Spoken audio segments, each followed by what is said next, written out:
December 4th, 1998. New Haven, Connecticut. 21-year-old Suzanne Jovin, a senior student at Yale University, leaves her apartment in order to return a set of keys to a building located on the old campus. Before she can return home, Suzanne is found murdered in a residential area located nearly 2 miles from the campus,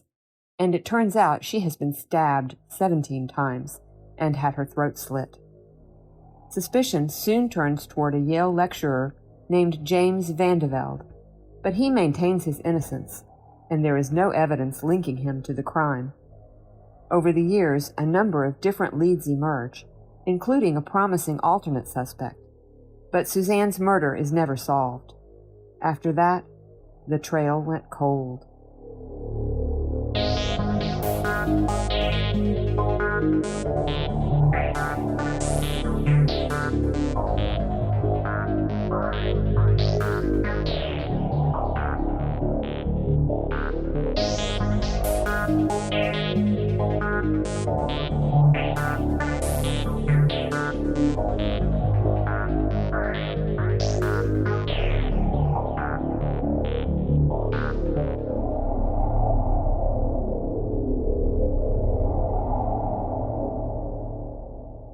Hello everyone, and welcome to our latest episode of The Trail Went Cold. I'm your host Robin Warder, and this week we're going to be exploring a crime which took place just off the campus of Yale University, the 1998 murder of Suzanne Jovin. That voice you just heard narrating our intro was Karen Leabo, the latest winner of our most recent Trail Went Cold listener voiceover contest, so thank you very much, Karen. This is a recurring monthly contest which we've been carrying on for 8 years now, so if you'd like to enter and haven't already done so, I will be providing instructions near the end of this episode. Anyway, the murder of Suzanne Jovin was the case which Karen suggested I cover when she originally entered this contest, and since she is not the only listener who has requested it, I thought now would be a good time to finally do an episode. This is a very controversial case, as Suzanne Jovin was a talented and popular senior student at Yale University who wound up being brutally murdered after she was stabbed no less than 17 times. After leaving her apartment one evening to return a set of keys to a building located on Yale's old campus, Suzanne wound up being fatally attacked in an upscale off-campus residential area. It's unclear why she wound up at that particular location, but when you look at the timeline and track Suzanne's known movements that night, it seems very likely that she would have needed to enter a vehicle at some point in order to travel to the murder scene. There's a good chance this vehicle was driven by her killer, but whether Suzanne was forcibly abducted or entered the vehicle voluntarily is still a big mystery. Shortly after the crime took place, it was announced that law enforcement was looking at a quote-unquote pool of suspects, but the one name that got leaked to the public was a Yale lecturer named James Van de Velde, who also happened to be Suzanne's senior thesis advisor. It soon became apparent that police considered Van de Velde to be their top suspect, but the problem was that there was no evidence linking him to the crime and no real motive, so investigators may have developed serious tunnel vision and ignored other promising leads. Van de Velde always had his fair share of supporters, and as the years have gone by, they have directed their own suspicions towards a former Yale student who had a history of mental health issues and troubling behavior against women, but there's also no conclusive evidence against him either. All anyone can really agree on is that the original police investigation was mishandled, which is a major reason this crime is still unsolved after all these years, but it definitely has a number of baffling unanswered questions which we're going to try and answer and explore on today's episode.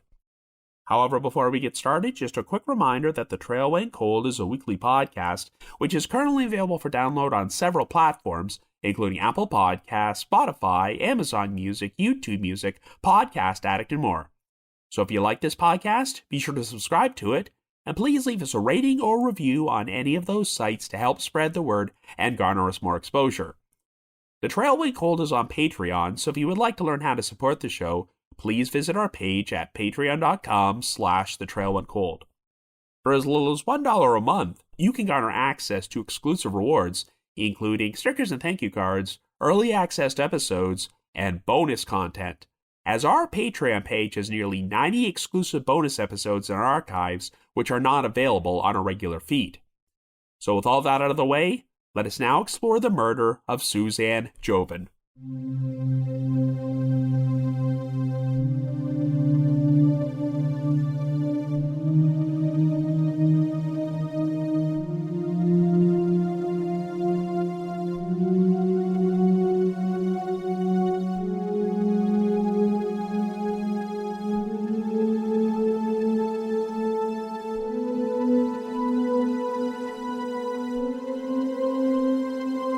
Our story begins in New Haven, Connecticut in 1998, and our central figure is 21-year-old Suzanne Jovin.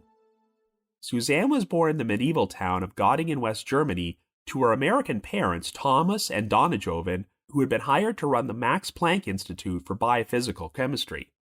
Suzanne also had a younger sister named Rebecca, as well as two half-sisters from Thomas's first marriage, and she grew up living in a 14th century castle.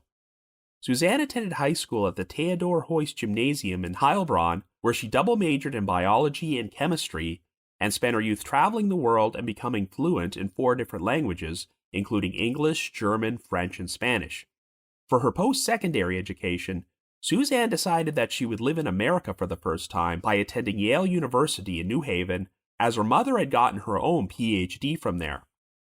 At this particular point, Suzanne has started her senior year and is majoring in international studies and political science.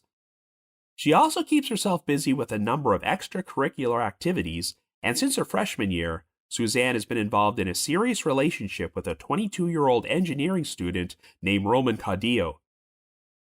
She currently lives in a campus apartment located on the 2nd floor of a building on Park Street, right above a Yale police substation. On Friday, December the 4th, Suzanne got up exceptionally early, as electronic records would show that she used her student ID card to pass through the building's gate at 4:24 a.m. as she went to work in a nearby computer room. She was in the midst of her latest draft of her senior essay, which happened to be titled Osama bin Laden and the Terrorist Threat to U.S. Security. Suzanne's senior thesis advisor was a 38-year-old political science lecturer named James Van de Velde, as she was one of only 40 out of 169 applicants to be accepted into his fall semester course, Strategy and Policy in the Conduct of War. At around 4:15 p.m., Suzanne dropped off the most recent 21-page draft of her essay at Van de Velde's office on Prospect Street, attaching a handwritten note with her latest changes and encouraging him to email her over the weekend with any concerns. During the evening, Suzanne would attend a pizza-making party she had helped organize at the Trinity Lutheran Church on Orange Street, as she was a volunteer with the local chapter of Best Buddies, an organization which paired students with adults who had developmental disabilities. Suzanne was paired up with a quote-unquote buddy named Lee, whom she would take to sporting events and other social gatherings. For this particular event, Suzanne had rented out a station wagon from the university, and she would use it to pick up a number of Best Buddies participants and drive them to the party at the church. After the party concluded, Suzanne stayed behind to help clean up and left at around 8:30 p.m. in order to drive some of the other volunteers home. She then returned the rented station wagon to a parking lot located at the corner of Edgewood Avenue and House Street before she walked 2 blocks back to her apartment building. At around 8:50, some of Suzanne's friends passed by the building and she spoke to them from her 2nd floor window. While her friends asked if she wanted to accompany them to a movie, Suzanne declined, as she said she needed to get some schoolwork done. At 9:02, computer records showed that Suzanne logged onto her Yale email account in order to communicate with a female friend in German. Suzanne told her friend that she would provide her with some materials for the Graduate Record Examinations, aka the GRE, which is a standardized test which is part of the admissions process for many graduate schools. These materials included a book and a CD-ROM, and Suzanne said she needed to retrieve them from someone who had borrowed them. Afterwards, she would leave the GRE materials in the foyer of her apartment building, and she also provided her friend with the access code for the front door so that she could retrieve them. Suzanne then logged off her email account at 9:10 and left her apartment a short time later, as she was planning to return the keys for the station wagon she had borrowed to the Yale Police Communications Center, which was located under the arch at Phelps Gate on the old campus. At around 9:22, Suzanne was walking through the campus when she crossed paths with a classmate named Peter Stein. According to Peter, nothing appeared to be out of the ordinary with Suzanne, and she did not mention having any plans that night, as she only told him that she was very tired and looking forward to getting some sleep. Peter also said that Suzanne did not have a bag or a backpack, and the only thing she appeared to be carrying were a couple of sheets of white 8.5 by 11-inch paper.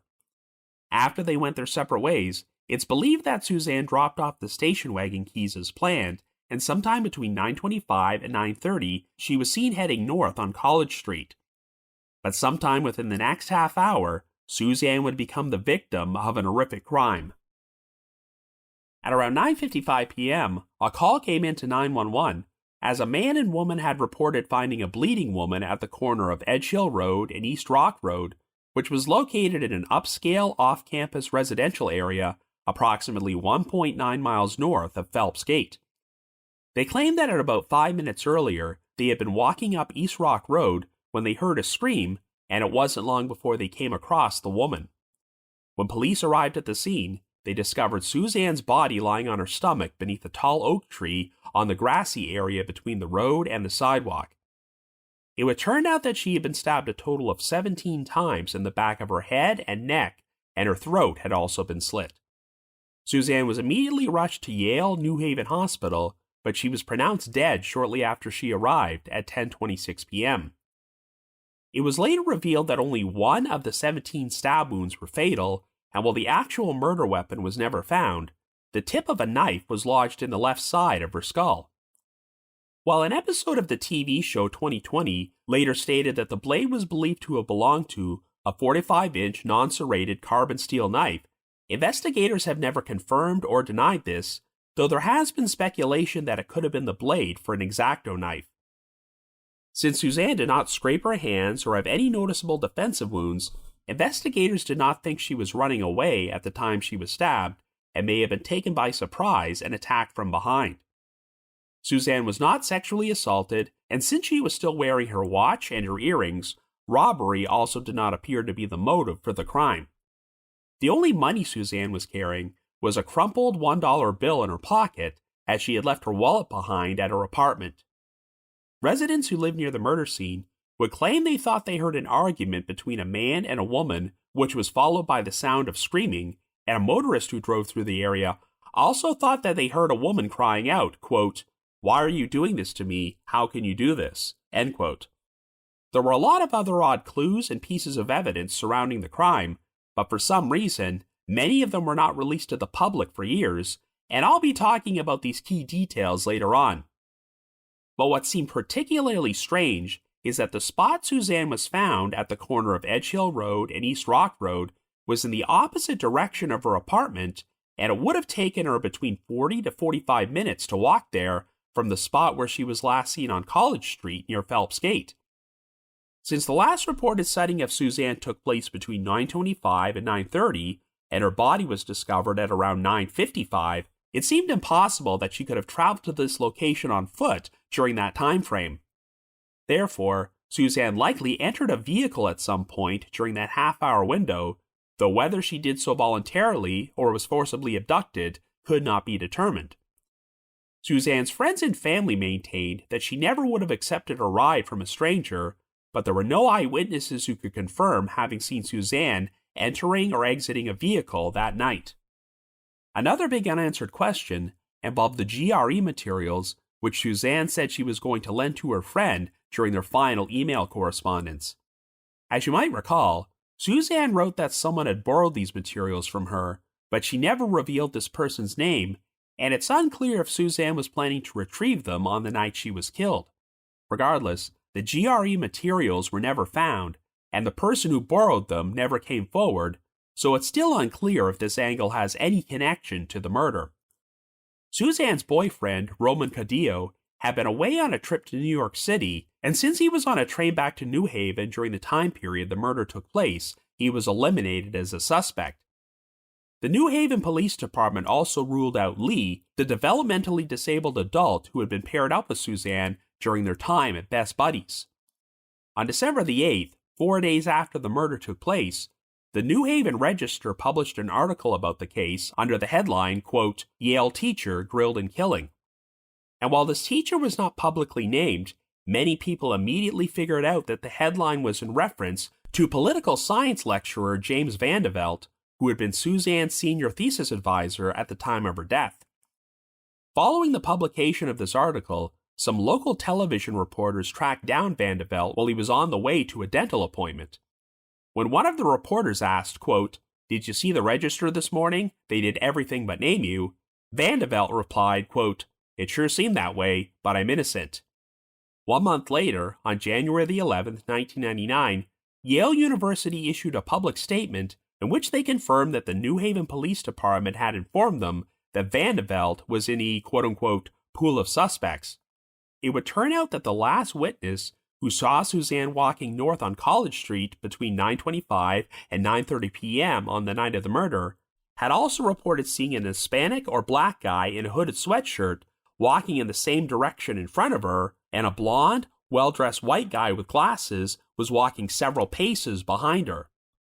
When this witness saw Van de Velde being interviewed by reporters on TV a few days later, she became convinced that he was the white guy she had seen, though she acknowledged that she never actually saw him interact with Suzanne, and the sighting took place nearly 2 miles from the spot where the murder took place. Regardless, this helped pave the way to Van de Velde becoming the police's primary suspect. Van de Velde had graduated from Yale in 1982 and was the former dean of their Saybrook College residence, and he had also previously worked for the Pentagon and the State Department. Like I previously mentioned, Suzanne had been a student in his fall semester political science course, and she asked him to be her thesis advisor on her senior essay she was writing about Osama bin Laden. Even though Suzanne was already involved in a long-term relationship with Roman Caudillo, investigators began to wonder if she might have been carrying on a secret affair with Van de Velde, but virtually everyone from Suzanne's personal life did not believe this was true and said she was quite happy in a relationship with Roman.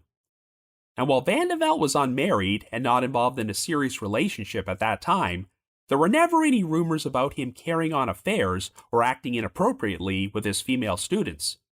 However, Suzanne had reportedly become quite frustrated with Van de Velde's lack of mentoring on her senior essay, as the due date was December the 8th, and he was taking his time in regards to providing her with the necessary feedback on her drafts. Investigators wondered if Suzanne was going to make a formal complaint about the situation, which caused things to escalate into violence, but she had dropped off her most recent draft at Van de Velde's office at around 4:15 on the date of the crime. Van de Velde confirmed that he received the essay and was going to provide his feedback and return it to Suzanne the following morning. Van de Velde's alibi during the time period of the murder was that he was home alone at his apartment, which happened to be located only a half-mile away from the spot where Suzanne was killed. According to Van de Velde's attorney, he was nothing but cooperative, as he agreed to be questioned by the New Haven PD on 2 separate occasions without the presence of a lawyer, and one of these interrogation sessions lasted 4 hours. He also gave full consent for the police to perform a search of his red Jeep Wrangler and his apartment, and he apparently volunteered to take a blood test and a polygraph, though they never took him up on any of these offers.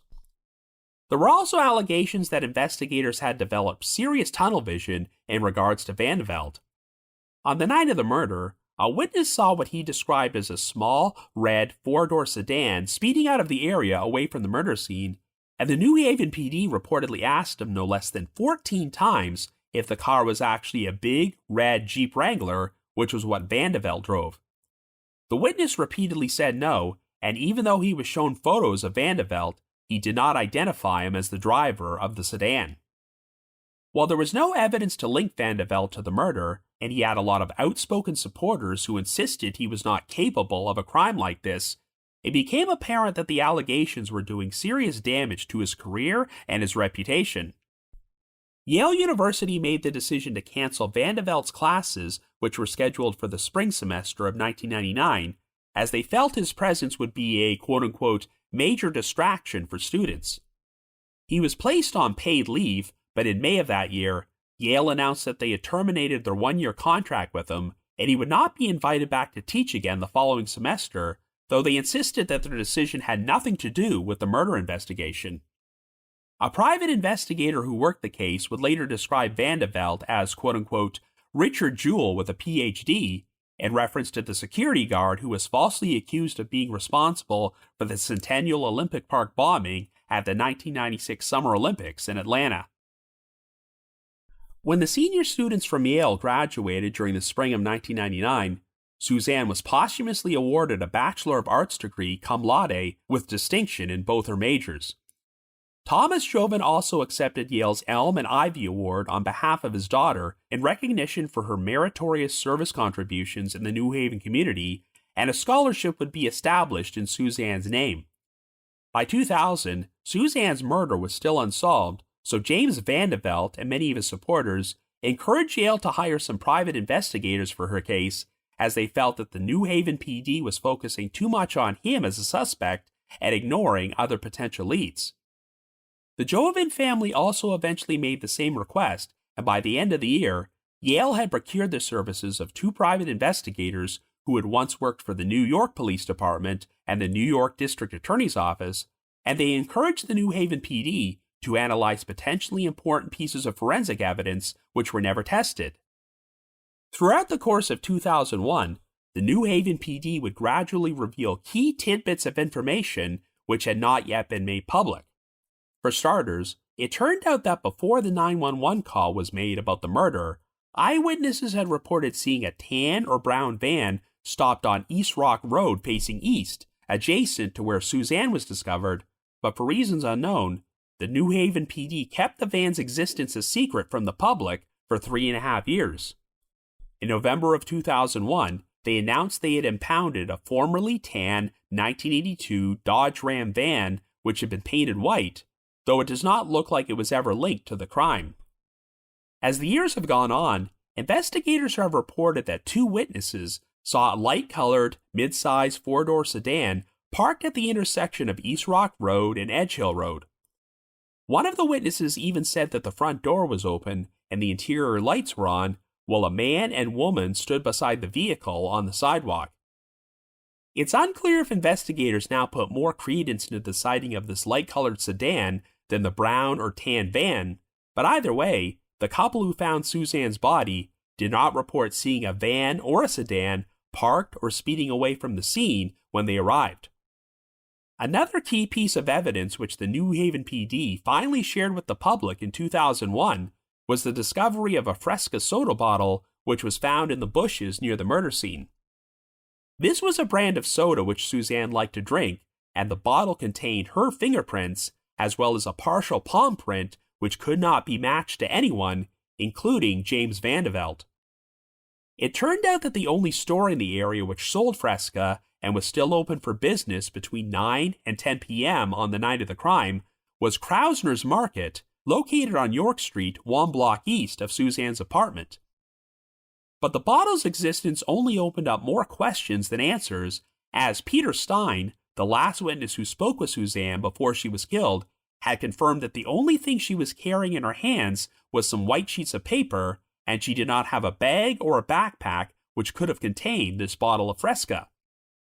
The timeline made it impossible for Suzanne to walk to Krausner's Market to purchase the soda and then walk to the spot where she was killed, but incredibly, even though the store had security cameras, the New Haven PD never asked them to view the surveillance footage from the night of the crime, so we still have no idea who purchased the Fresca or when this might have happened. In October of 2001, the police publicly revealed for the first time that scrapings had been taken from underneath the fingernails of Suzanne's left hand. They contained traces of blood, which had epithelial cells with male DNA, and since it had never been matched to anyone, investigators were asking former male colleagues, friends, and acquaintances of Suzanne to come forward and voluntarily submit samples of their DNA for a comparison.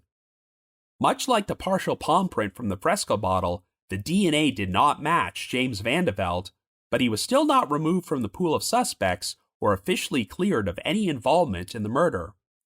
For about a year after his dismissal from Yale, Van de Velde found it very difficult to obtain employment and faced constant rejections. At one point, Van de Velde was enrolled in a broadcast journalism graduate program at Quinnipiac University in Hampton, but the allegations surrounding the murder led to him being dropped from the program. As a result, Van de Velde filed a wrongful dismissal lawsuit against the university, though he later agreed to drop it in exchange for an $80,000 payout. Van de Velde eventually found a contract position with the United States Naval Intelligence Reserves and got to teach a national and international security course at Johns Hopkins University. The New Haven PD even went so far as to try to convince the Navy to revoke Van de Velde's employment and security clearance, but after performing their own internal review, the Navy concluded that there was insufficient evidence that Van de Velde was a murderer and allowed him to keep his job. Van de Velde decided to file a federal lawsuit against both the New Haven PD and Yale University by alleging that being publicly named as a suspect without evidence had violated his civil rights. The lawsuit would drag through the courts for years, and I'll get back to discussing it momentarily. But since Suzanne's murder continued to remain unsolved, and the authorities face allegations of mishandling the investigation, one observer stated, quote, "This is a profoundly unusual case. It's like the John Benet Ramsey case from New Haven," end quote.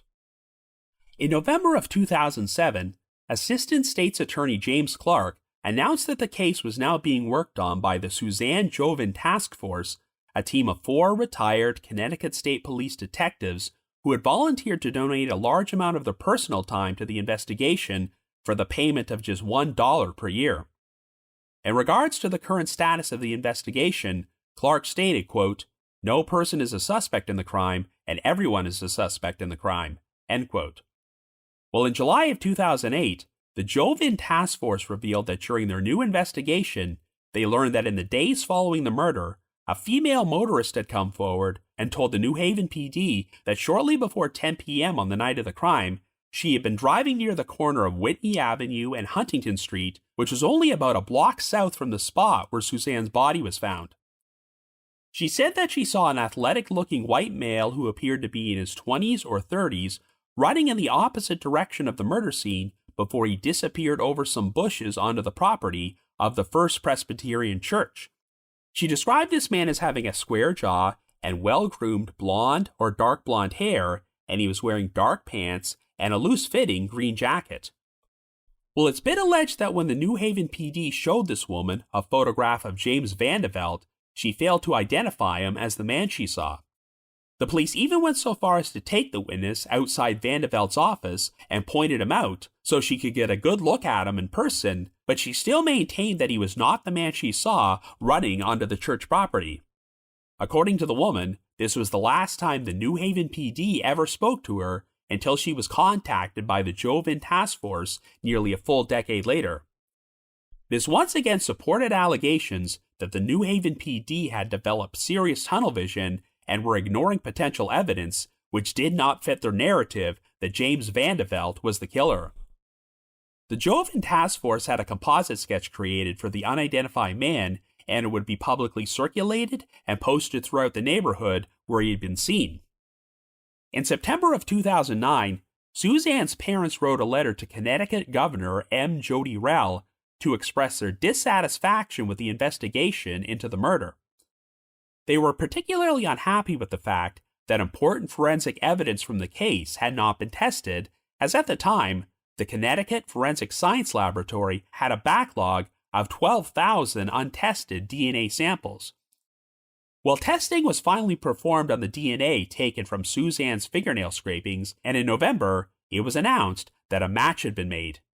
However, it turned out the DNA actually belonged to a retired technician from the laboratory and was the result of accidental contamination during the initial forensic testing from a decade earlier, so the scrapings may no longer have any evidentiary value to the case. In recent years, it's been reported that Suzanne's clothing would undergo touch DNA testing, but it's unclear if this testing has ever been performed or what the results may have been. Well, another major development took place in December of 2012 when a trio of individuals presented the Jovin Task Force with an 11-page summation about a person whom they believed was a very promising suspect in the crime. These individuals included Jeffrey Mitchell, a longtime friend of James Van de Velde who had been publicly advocating for him for years, an attorney named Alan Rosner, and a documentary filmmaker named Giles Carter. Since the suspect has never been charged with anything in relation to this case, his real name has not been released publicly, and he has always been referred to as Billy. According to Giles Carter, Billy was a close friend of his and had been a guest at his residence in October of 2011, but he appeared to be in what he described as a quote-unquote hyper-agitated state until he suddenly blurted out, quote, "There is something I have to tell you. I am obsessed with the murder of Suzanne Jovin." It turned out that Billy had been a first-year student at the Yale School of Architecture in December of 1998 and was 25 years old at the time, and his studio was not too far from Suzanne's apartment. Billy told Carter that shortly after the murder took place, his roommate at the time was watching a news broadcast about it when Billy said to him, quote, "They'll never catch me." While Billy said he was just joking, he apparently spent the next several years living in fear that the police were watching over him and would trap him into making a confession to the crime. Billy was known for suffering from severe psychological problems and multiple drug addictions, and had spent time in a psych ward. He also had a temper and would lash out at people, particularly women who rejected him, and even once said that his obsession with the Suzanne Jovin murder was the main reason he couldn't maintain a relationship with a woman. There was one incident where Billy became violently agitated when a woman turned him down at a nightclub, prompting her to file a police report because she feared for her own safety. On the afternoon of March the 18th, 2012, Alan Rosner received a phone call from Billy, who inquired about making a will to legally transfer title of his condo to his niece. Since Billy was only 38 years old, Rosner became concerned and asked why he was so anxious to make a will, and Billy replied, quote, "They're out to get me, they're closing in." Well, later that evening, Billy was driving down Interstate 95 through West Haven when he hit a Jersey barrier and exited his car. He began running and then grabbed onto the side of a passing pickup truck before he jumped off of it into the path of an oncoming car and was killed instantly. While Billy's death was officially ruled to be an accident, many people who knew him felt that it was an intentional suicide. Giles Carter later spoke on the phone with Billy's mother, who said that she was deleting Billy's emails and disabling his computer's hard drive. Carter advised her not to do this since he felt that Billy might be linked to a crime, but Billy's mother claimed that during her final conversation with him, he said, quote, "I've never been in trouble with the police, and I've never killed anybody." When Carter, Rosner, and Mitchell submitted their summation about Billy to the Jovin task force, they included his high school yearbook photo as they felt it bore a striking resemblance to the composite sketch of the man who was spotted running away from the murder scene on the night Suzanne was killed. They claimed that Billy was an avid runner, and much like Suzanne, he spoke fluent German. His architecture work often required him to use an X-Acto knife, and the knife tip removed from Suzanne's skull may have been an X-Acto blade. However, one of the biggest issues with the theory that Billy murdered Suzanne is that it was believed she had been driven to the location where she was killed in the perpetrator's vehicle, so why would he have been fleeing the scene on foot? Billy had also been driving a blue Toyota Camry back in December of 1998, but as far as I can tell, there were no reported sightings of a vehicle matching that description in the neighborhood that night. In addition, the eyewitness who had seen the man running away from the scene was shown several photographs of Billy, but she failed to identify him, though she acknowledged that she only saw this man for a few seconds. In June of 2013, James Van de Velde's federal lawsuit was finally resolved as both the city of New Haven and Yale University reached a settlement with him. The city agreed to pay Van de Velde $200,000, but Yale would not disclose the amount they paid out. For the first time, it also appeared that law enforcement was acknowledging that Van de Velde was no longer considered to be a serious suspect. When State's Attorney Michael Derington was asked if he no longer considered Van de Velde to be amongst the pool of suspects from the original investigation, he replied, quote, "I think that's fair to say," though he declined to answer any follow-up questions about Van de Velde. 5 years later, Chief State's Attorney Kevin Kane, who had since taken over the investigation, was asked if he stood by Derington's original statement about Van de Velde, and he gave this very vague non-answer, quote, "I'm not stepping back from that. I'm not saying anything. We could get in a big debate here. What does the word suspect mean? Do you mean there's probable cause to believe a person committed the crime? I certainly wouldn't identify anybody as being a suspect." End quote. Van de Velde has since gotten married and has 2 children, and he currently lives in the Washington, D.C. area and works as a professor at National Defense University. Suzanne's parents still live in Germany, and according to her father Thomas, he was once contacted by Herbert Johnson, an inspector with the Connecticut Division of Criminal Justice, who had been assigned by the state's attorney to complete a comprehensive review of Suzanne's case. Johnson apparently told Thomas that the recovered DNA was very limited in quantity and of mixed composition, so even though more advanced technologies are now available for forensic testing, better quality DNA will be required to be of any use. The state of Connecticut currently has a $50,000 reward for information leading to the arrest and conviction of the perpetrator, and Yale University has committed an additional $100,000 to the reward fund. But after nearly 27 years, the murder of Suzanne Jovin still continues to remain unsolved. So I guess you could say the trail went cold.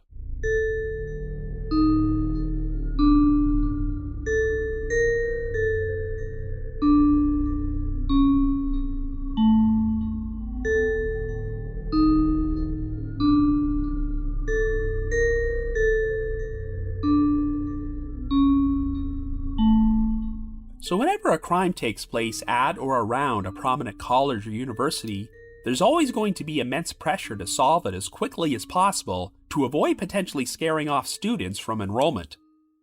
Yale University is one of the most prestigious academic institutions in the United States, and while Suzanne Jovin was technically killed off campus, she was enrolled at Yale as a student and was brutally stabbed to death in a nearby upscale neighborhood, which was not ordinarily known for being unsafe or having much violent crime.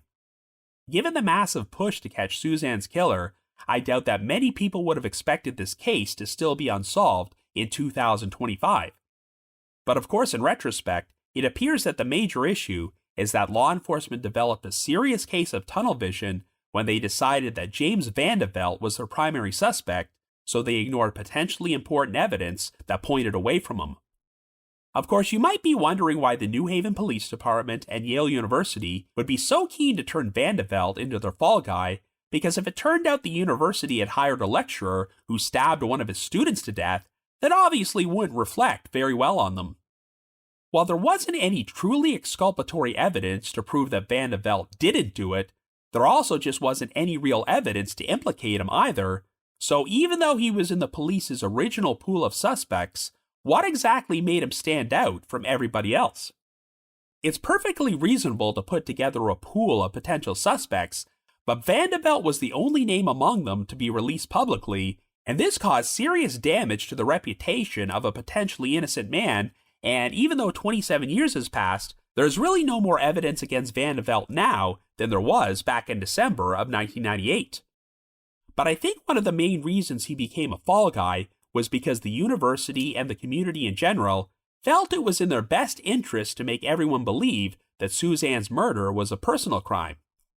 Because if Suzanne had been targeted at random by a complete stranger, then that would send out the message that no one was safe. About 25 years ago, during my senior year at York University in Toronto, there was a terrifying span of a few weeks where a sexual predator was attacking and assaulting random women on campus. As you can imagine, there was a lot of pressure to catch this guy because, obviously, the university did not want to give off the impression that their campus was unsafe. The perpetrator was eventually caught, and it turned out that he was not a student or affiliated with the university, but had instead been trespassing on campus in order to prey on vulnerable young women. I'm sure Yale did not want anyone to believe that there was someone like this prowling around New Haven attacking female students in 1998, so I can see why they might want to give off the impression that Suzanne Jovin was intentionally targeted by someone with a personal grudge against her, because this lessened the likelihood of this person reoffending and harming anyone else. I think this is why Van de Velde became a convenient scapegoat, because he was on a 1-year contract at the time, and when he came under a cloud of suspicion, the university could simply place him on leave and not invite him back the following semester. So even if an arrest was not made and the case was never solved, at least Yale could say that the prime suspect was no longer on campus, or a threat to anyone else. When preparing this episode, I debated how much time I should devote to the theory that Van de Velde committed this crime, because while it did sound like law enforcement had all but ruled him out as a suspect, it still seemed like they were going out of their way to avoid directly saying that they had ruled him out or made a mistake. There has never been anything to conclusively link Van de Velde to the crime, and none of the physical evidence matches him. That includes the male DNA found on Suzanne's fingernail scrapings, though the fact that it wound up matching the DNA of a lab technician due to accidental contamination means this evidence might be meaningless. But I would still like to explore why Van de Velde became such a major suspect in the first place. We know that Suzanne was enrolled in Van de Velde's class and he was functioning as her senior thesis advisor, but nothing has ever been found to indicate that they were having an affair or that Van de Velde ever acted inappropriately towards her, which could have provided a compelling motive for murder if this was proven true. It does sound like Suzanne was becoming progressively more stressed and frustrated with Van de Velde because the final deadline for her essay was only a few days away, and she got the impression that Van de Velde had become disinterested in the project and was not providing her with the necessary review and feedback she needed on her drafts. But even if there was some tension, that's a pretty weak motive for murder, as Suzanne did leave the most recent draft of her essay at Van de Velde's office in the hours prior to her death, and he was planning to return it to her with his comments the following morning. From what I can tell, the main reason Van de Velde popped up on the radar as a potential suspect was because a witness had seen a blonde, white male matching Van de Velde's description walking several paces behind Suzanne while she was heading north on College Street near Phelps Gate. And when this woman saw Van de Velde on TV a few days later, she became convinced he was the same man. Of course, Van de Velde denied this, as he claimed that he was home alone in his apartment during the time period of Suzanne's murder. This isn't exactly the strongest alibi in the world, and his apartment was located only about a half-mile away from the crime scene, but if this alibi was the truth, how exactly was Van de Velde supposed to prove it? The witness said she saw the blonde man walking several paces behind Suzanne, but it doesn't sound like there was anything to indicate that he was specifically following or stalking her. For all we know, they simply could have been headed in the same direction. Even if by chance the man was Van de Velde, the big flaw with this sighting is that it took place about a half hour before the murder and nearly 2 miles away from the spot where Suzanne's body was found. We'll go into more detail about this angle later on, but it sounds like the timeline made it impossible for Suzanne to have walked the entire distance from Phelps Gate to the murder scene within the span of a half hour, as she likely had to get into a vehicle at some point. And if that's the case, well, then an eyewitness sighting of a man walking several paces behind Suzanne at this particular location is pretty meaningless, as there's no way he could have followed her nonstop for nearly 2 straight miles. So if you disregard this sighting, what else is there to link Van de Velde to the crime? Pretty much nothing. By all accounts, it sounds like Van de Velde was nothing but cooperative with law enforcement and had a number of loyal supporters who did not believe he was capable of murder and were willing to stand by him. From a technical standpoint, I guess it hasn't been conclusively proven beyond a shadow of a doubt that he could have committed this crime, but I seriously doubt that he did. Van de Velde suffered some serious damage to his personal and professional reputation for many years, but I'm glad he's now got a family and a career again, and he seems to be doing well today. However, Van de Velde will never receive true vindication unless the person who did kill Suzanne is brought to justice. Another theory which I feel should also be put to rest is the idea that Suzanne's essay, Osama bin Laden and the Terrorist Threat to U.S. Security, played any role in her death. Obviously, this crime took place nearly 3 years before 9/11, but bin Laden founded Al-Qaeda back in 1988 and was already a notorious wanted terrorist by the time Suzanne wrote her essay. As a side note, during the fall semester, Van de Velde had actually offered an optional class project in which his students could use the internet to demonstrate how easy it was for a terrorist to acquire information to create a weapon of mass destruction, but he ultimately decided to stop the project after some of his students objected. Needless to say, if Van de Velde had tried something like that just a few years later, he probably would have found himself receiving a visit from the government. Anyway, the Bin Laden connection in this case often gets mentioned on conspiracy message boards, and even some of the investigators have brought it up, as there were apparently groups in Connecticut at that time who were sympathetic towards Al-Qaeda. So one theory is that Suzanne may have turned up sensitive information during her research, which put her life at risk. Well, without knowing the exact contents of Suzanne's essay, we are talking about a 21-year-old university student, and I seriously doubt she uncovered any information which was not already available from public sources. In other words, I don't think she was assassinated because she found out advanced details about the 9/11 attacks, which, believe it or not, is a theory which I have seen on the internet. Besides, how many people even knew at the time that Suzanne was working on an essay about this topic? I know she handed in her most recent draft of Van de Velde in the hours before she was killed, but I somehow have a hard time believing that she wrote something which would have compelled him to track Suzanne down and kill her. There are also far less conspicuous ways to assassinate someone than stabbing them 17 times on a public street, and the fact that a blade from the murder weapon was found embedded in Suzanne's skull suggests that she was killed in a fit of rage by a very irrational person who did not have much experience at that sort of thing. The fact that Suzanne had no defensive wounds indicates that she may have been attacked from behind and did not see it coming, but the big question is, who would have had the motive to do this? Another big unanswered question is how many people even knew that Suzanne would be leaving her apartment that night? Was someone stalking and following her, or did she just happen to cross paths with her killer by pure chance? To recap, Susan had borrowed a university-issued station wagon to drive people to and from the Best Buddies pizza-making party, which took place at Trinity Lutheran Church, and after driving everyone home and dropping off the vehicle at its designated spot, she walked back to her apartment for a brief period.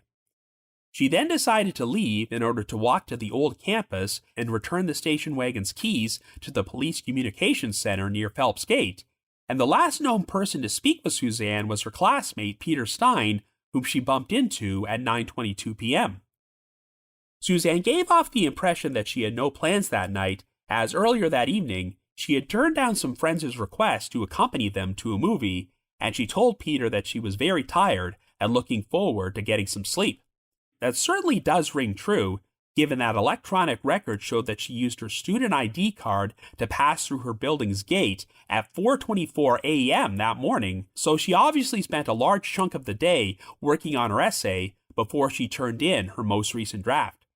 In other words, after she dropped off the keys, Suzanne was likely planning to head straight back to her apartment until, for unknown reasons, she wound up dead 2 miles in the opposite direction.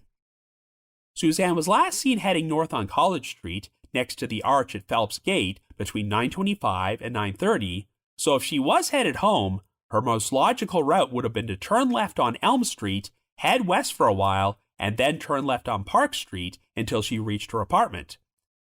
This whole walk would have taken about 10 minutes, but instead, she was found murdered on the grassy area at the corner of Edge Hill Road and East Rock Road, which was about 1.9 miles north of Phelps Gate. The call to 911 took place at around 9:55, only 25 to 30 minutes after Suzanne was last seen, but it would have taken a minimum of 40 to 45 minutes to walk that entire distance on foot. Theoretically, I suppose Suzanne could have made that distance if she was running the entire time, but I don't know why she would do this unless someone was chasing her, and we have no eyewitness reports of anything like that taking place. To make things even more complicated, before the discovery of Suzanne's body, we have various reports of witnesses from that neighborhood hearing a man and woman arguing, followed by a scream, and a woman crying out, quote, "Why are you doing this to me? How can you do this?" We still can't be 100% certain if this arguing and the scream were connected to Suzanne's murder, but if they were, then that makes the timeline for her to reach that location even tighter. This is why the consensus seems to be that Suzanne had to have gotten into a vehicle at some point, either after being forcibly abducted or climbing into one voluntarily.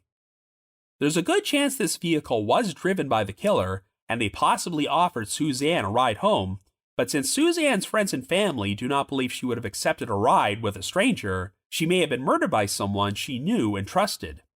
One possible theory is that after promising to drive Suzanne back to her apartment, The perpetrator instead drove in the opposite direction before they pulled over near Edge Hill Road and East Rock Road.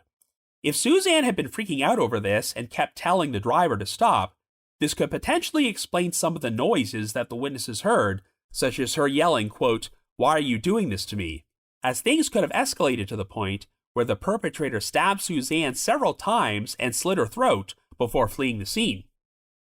On the surface, the preceding scenario does make sense, but there's still quite a few things which don't add up. According to Peter Stein, during his final encounter with Suzanne, she did not have a bag or a backpack, and the only thing she appeared to be carrying were one or more sheets of white 8.5 by 11-inch paper. Peter said he couldn't make out any writing on the paper, and he also does not believe they would have been connected to her returning the keys, but we know Suzanne did not have these papers on her by the time her body was found. I suppose a potential explanation is that if Suzanne did climb into a vehicle, the papers were left in there after she was killed, and the perpetrator subsequently disposed of them, but do they hold any significance to the case? Well, I suppose this is an appropriate time to talk about the GRE materials Suzanne mentioned during her final email exchange with her friend before she left her apartment that night. As you recall, Suzanne wrote that she needed to collect these materials from someone who had borrowed them from her, but she never mentioned this person's name. After she got the GRE materials back, Suzanne was planning to leave them in her apartment building's foyer for her friend to pick up, but she obviously wound up being killed before this could happen. It seems like heavy emphasis has been placed on the fact that Suzanne specifically used the word someone to describe the person who borrowed the materials, as this could be a sign that she did not know this individual all that well. Naturally, there's been speculation that Suzanne could have arranged to meet this person that night to collect the materials, and they wound up killing her. There was no record of any communications about this in Suzanne's emails, and we are talking about the pre-texting world of 1998, as I haven't heard anything about Suzanne owning a cell phone. But the issue is that any calls made on Yale's landline telephone system were not traceable at that time, since all the phones on campus function like extensions of Yale's central exchange numbers. So while Suzanne did have a phone inside her apartment, it could not be determined if she made or received any calls from there on the night of her death. I guess you can't completely discount the possibility that she contacted the person who had her GRE materials and arranged to meet them, though she never mentioned this during her final conversation with Peter. Given the amount of publicity this case got, it might seem suspicious that the person who borrowed these materials never came forward. But you have to remember that Suzanne's email to her friend was written in German, and it took a long time for the police to get her emails translated, so this information about the GRE materials was not actually made public for several months. So even if the person who borrowed them was aware that Suzanne had been murdered, they may not have realized that the materials were being looked at as a potentially important clue, particularly since James Van de Velde was already being painted as a prime suspect. And alternatively, after seeing what happened with Van de Velde, the borrower may not have wanted to subject themselves to a bunch of police scrutiny, so this could explain why they elected not to come forward, even if they were completely innocent. So the original investigation from the New Haven PD has been the subject of a lot of criticism, and while I can understand their decision to withhold key pieces of information, there were some potentially important details which they did not share with the public until 2001.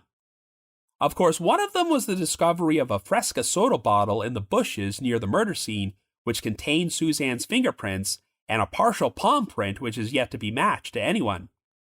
It appeared that the only place in the area which sold Fresca and would have been open that time of night was Krausner's Market on York Street, located 1 block east of Suzanne's apartment, but astonishingly, investigators never checked the market's security camera footage that night to confirm if Suzanne or anyone else went in there to purchase Fresca. And I think you'll agree that this is definitely one of the biggest mistakes in the investigation. Hell, if they had gone public with the information about the Fresca bottle right away, maybe someone would have recalled selling it to Suzanne or someone else on the night of the murder, but I seriously doubt that they were going to remember this nearly 3 years after the fact. If Suzanne stopped by the market to get the Fresca after she first left her apartment, or she already had a bottle in her refrigerator which she took with her, then this clue probably wouldn't have any significance. But once again, Peter Stein said that the only item he saw in Suzanne's hands were those sheets of paper, and he did not see her carrying a fresca or a bag or a backpack which could have contained a bottle of soda. It would have taken about 5 minutes for Suzanne to walk from Phelps Gate to Krauser's Market, so theoretically, if she got into a vehicle with someone, there would have been enough time for her to have purchased the soda and been driven to the corner of Edge Hill Road and East Rock Road, where she was found murdered at 9:55. Alternatively, if the killer was someone who knew Suzanne and was aware that she liked fresca, they could have purchased it from the market beforehand and then offered it to her when she entered their vehicle. We know that the palm print on the bottle did not match Van de Velde, but we have to be cautious about analyzing any forensic evidence that the bottle contains, since it easily could belong to an employee or another customer who handled it. But, and I hate to sound like a broken record, if Krauser's Market had been properly investigated at the outset, we might have learned the answers to a number of these questions and figured out how this bottle wound up near the murder scene. So now we have to talk about the most prominent alternate suspect in this case besides James Van de Velde, and that's the former Yale School of Architecture student known only as Billy. He has never been publicly named by law enforcement or any of the independent investigators who have worked this case, but if you search hard enough online, you'll be able to figure out his real name, though of course I won't repeat it here. I did manage to track down Billy's obituary, which features his photograph, and I do have to acknowledge that he has a resemblance to the composite sketch of the unidentified man in the green jacket seen running away from the murder scene near the corner of Whitney Avenue and Huntington Street. I'll add the disclaimer that the biggest proponent of the idea that Billy might be the killer is Jeffrey Mitchell, who released a 74-minute YouTube video about this angle titled The Green Jacket Killer, The Unsolved Murder of Yale Student Suzanne Jovin. As you recall, Mitchell helped put together an 11-page summation which was submitted to the Jovin Task Force and outlined the reasons why Billy should be investigated, and since Mitchell is a lifelong friend of James Van de Velde, he obviously has his own agenda for leaning in this direction. However, since I don't believe Van de Velde did this, and Billy seems like a much more compelling suspect, I wouldn't exactly call this a disinformation campaign. The big issue is that the eyewitness who saw the man in the green jacket came forward and shared her story with the New Haven PD during the early stages of the investigation, but when she would not identify the man as Van de Velde, it sounds like the police lost any interest in pursuing this lead because it didn't fit their narrative. As a result, the general public never found out about the existence of the man in the green jacket until 2008, nearly a full decade after the fact, and it would still be another few years before anyone started seriously exploring the idea that this man was Billy. All that being said, since the witness would not identify Van de Velde as the green jacket man, it needs to be reiterated that she was unable to identify Billy as this man either, though the key difference is that she did not look at Billy's photograph until around 13 or 14 years later, when her memory would not have been as fresh. And much like Van de Velde, there is no direct evidence linking Billy to Suzanne's murder, though it appears that he had some sort of obsession with the case and was paranoid he would eventually get arrested, which could have paved the way for his decision to take his own life in a very dramatic fashion. Now, there's no evidence that Billy and Suzanne knew each other or even met, but since he was an architecture student at Yale back in 1988, and his studio was not too far from Suzanne's apartment, he would have had the opportunity to commit the crime, and since he was never fully investigated, we have no idea if he had an alibi. Like Suzanne, Billy also spoke fluent German, so even if they were strangers, Billy could have captured her attention and struck up a conversation with her in public by speaking her language. We also know that Billy had a history of creepy and inappropriate behavior towards women, and once became so agitated over a woman rejecting him that she feared for her safety and filed a police report against him. So even if Suzanne and Billy met for the first time on the evening of December the 4th, 1998, a similar scenario could have unfolded, which escalated into violence. It's believed that the murder weapon may have been an X-Acto knife, which Billy would have used as part of his architecture work back then, and stabbing someone 17 times and slitting their throat definitely sounds like an act of an angry, impulsive person who lost control. Using a flimsy X-Acto knife could account for how Suzanne managed to sustain 17 stab wounds and was somehow still alive at the time she was found, as she did not die until arriving at the hospital a half hour later. In addition to having a resemblance to the composite sketch of the man seen running away from the scene, there are photographs from that time period which show that Billy often wore a green windbreaker. All that being said, the biggest hole in the theory about Billy being the perpetrator is that for many years, the narrative which has always been pushed forward is that Suzanne was driven to the murder scene in a vehicle which the killer subsequently used to drive away. So why would Billy, or whoever the man in the green jacket was, be running away from the scene on foot? Over the years, we've had various reports from eyewitnesses who drove through the area that night and claimed they saw either a brown or tan-colored van or a light-colored four-door sedan parked at the intersection of East Rock Road and Edge Hill Road, and since one of the witnesses apparently saw a man and woman standing outside the sedan, it is reasonable to assume that the vehicle could have belonged to the killer. However, since there were no vehicles at the scene when Suzanne's body was discovered, this points to the perpetrator having sped away from the scene. One vehicle which was never mentioned by any witnesses that night was a blue Toyota Camry, which is what Billy was driving back in 1998. And once again, if he was driving his Camry that night, Billy would have had no reason to flee on foot, and the couple who found Suzanne did not report seeing anyone driving or running away from the scene. Of course, the assumption that the killer was using a vehicle that night is based entirely on the fact that it would have been impossible for Suzanne to have traveled on foot from Phelps Gate to the corner of Edge Hill and East Rock during a window of only about 30 minutes. I suppose an alternate scenario is that someone could have given Suzanne a ride and another person killed her after she was dropped off, but there's no logical reason for her to be driven to that particular location, and why would this motorist have not come forward? But on the other hand, if the person seen running away from the murder scene was not the killer, why were they in such a hurry? Well, if this man was Billy, what about the possibility that he witnessed the murder but was left so traumatized by the whole situation that he blocked it out of his memory and remained silent about it for several years? Remember, the main reason he popped up on the radar as a potential suspect is because he started making these cryptic remarks to Gilles Carter in 2011 that he had developed an obsession with Suzanne Jovin's murder. And while he made a bunch of odd statements in which he acted like he was going to be arrested for the crime or be forced to make a confession, it does not sound like he ever flat out confessed his own involvement. Regardless of whether or not you believe that Billy was responsible for this murder, one fact which seems indisputable is that he had a history of serious mental health issues, so there are any number of reasons why he could have been obsessed with this crime even if he didn't actually do it. Perhaps he witnessed someone else commit the murder and blocked the whole thing out of his mind, but as the years went on, his memory started to creep back in there, and he became convinced that he was the one who killed Suzanne. Of course, this is all just speculation on my part, but this theory could go a long way towards explaining the seemingly contradictory evidence of a man being seen fleeing the area on foot, even though the killer is believed to have driven Suzanne to that location in a vehicle.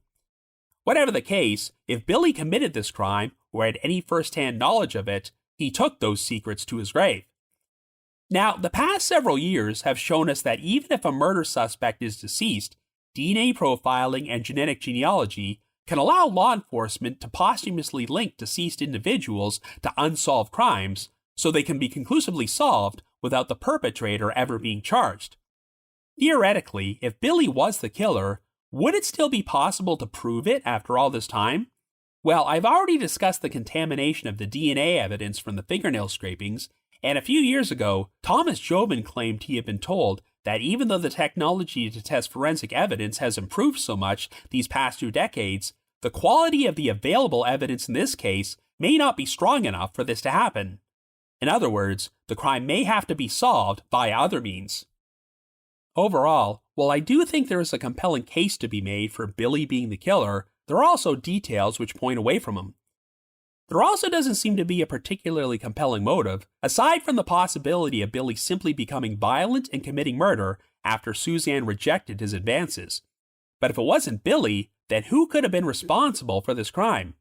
I haven't heard about Suzanne having any serious enemies with a motive to harm her. She was involved in a serious relationship with a boyfriend who had a rock-solid alibi, and he was immediately ruled out as a suspect, but there was no evidence that she was involved in any secret affairs. The explanation which makes the most sense is that there could have been another male in Suzanne's personal life who had developed an obsession with her and became violent when she turned him down. The New Haven PD did say that they had developed a pool of suspects during the early stages of the investigation, but James Van de Velde was the only one who was ever named publicly, and I'd be curious to know if anyone else from this pool might have had a compelling motive to kill Suzanne. Whoever this killer was, it seems like they got very lucky when law enforcement put all their eggs in one basket in regards to Van de Velde. And if the killer wasn't Billy, they've done a very effective job at staying off the radar these past 27 years. But hopefully, one of these days, someone can uncover that one key piece of evidence which breaks this case wide open. So if you happen to have any information about the murder of Suzanne Jovin, please contact the tip line for the Connecticut Division of Criminal Justice's Cold Case Task Force Unit at 1-866-623-8058. That's 1-866-623-8058. Anyway, another special thanks to listener Karen Leabo for narrating the opening of this episode. We've been carrying on this monthly listener voiceover contest for 8 years now, and if you've already entered, you're automatically eligible for our next random drawing, so you don't have to do anything. But if you'd like to enter and haven't done so yet, all you have to do is send me an email under the subject line, Trail Went Cold Contest, naming the one unsolved cold case you would most like to see featured on this podcast. So once again, send me an email under the subject line, Trail Went Cold Contest, to robin.warder@icloud.com. That's robin.warder@icloud.com. Now the reminder that The Trail Went Cold is on Patreon, so please visit patreon.com/thetrailwentcold to learn how you can support our podcast and become eligible for some pretty neat rewards. Over the past 7 years, our Patreon page has released nearly 90 exclusive bonus episodes, which are all currently available in our archives for our patrons in tiers 2 and 3. This past month, I released a bonus episode about Robert Weeks, a serial killer who is believed to be responsible for the murders of at least 4 victims whose remains were never found, and he has the distinction of being the subject of the very first case from Unsolved Mysteries to ever be solved. I've also dropped an exclusive bonus episode from my spin-off podcast, The Path Went Chilly, in which myself and one of my co-hosts, Jules, traveled to the United Kingdom to discuss the unexplained 1976 death of Peter Watts, who was killed under mysterious circumstances after making a trip from his hometown in Wales to London. And for our patrons in Tier 3, I've recorded another new audio commentary track, which can be played over a classic episode of Unsolved Mysteries, and we now have nearly 80 of these commentary tracks in our archives. I'd also like to give a shout out to our most recent listeners who have signed up with us on Patreon this week, and they are KMR and Anna T. Thank you all so much for your support. I just wanted to give another shout out to my supporters at the Unsolved Mysteries message board at the Sitcoms Online forum and the Unresolved Mysteries subreddit. I need to provide a big thanks to Miguel Foote, who edits and assembles this podcast together for me, and Vince Nitro, who composed the eerie music you hear on every episode. If you haven't already, you can like us on Facebook, follow us on Twitter and Instagram, or leave us a rating or review on Apple Podcasts, Spotify, Amazon Music, YouTube Music, Podcast Addict, whatever your favorite podcasting platform is. So have yourselves a great week and join us next Wednesday for another brand new episode of The Trail Went Cold.